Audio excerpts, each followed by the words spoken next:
दासी श्याम मंडल रामाधीन बाग राजनांदगांव का ये 3 दिवसीय फागुन महोत्सव मन रहा है। कल दोपहर को 3 बजे से रात को 8 बजे तक के शाम अखंड ज्योत का पाठ हुआ था। आज सवेरे भजन सत्संग हुआ था। उसके बाद ये निशान यात्रा स्टेशन पारा शक्तिधाम से निकल के रामाधीन मार्ग राजनांदगांव में आई है। यहाँ पे निशान यात्रा का शेष हो गया।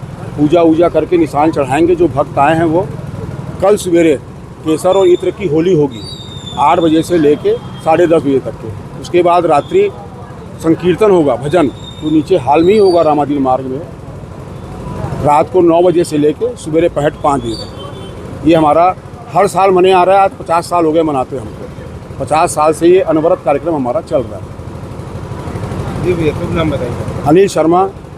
मैं बचपन से यहाँ से जुड़ा हुआ हूँ और बचपन से ही इन सब कार्यक्रमों में सम्मिलित होते आ रहा हूँ।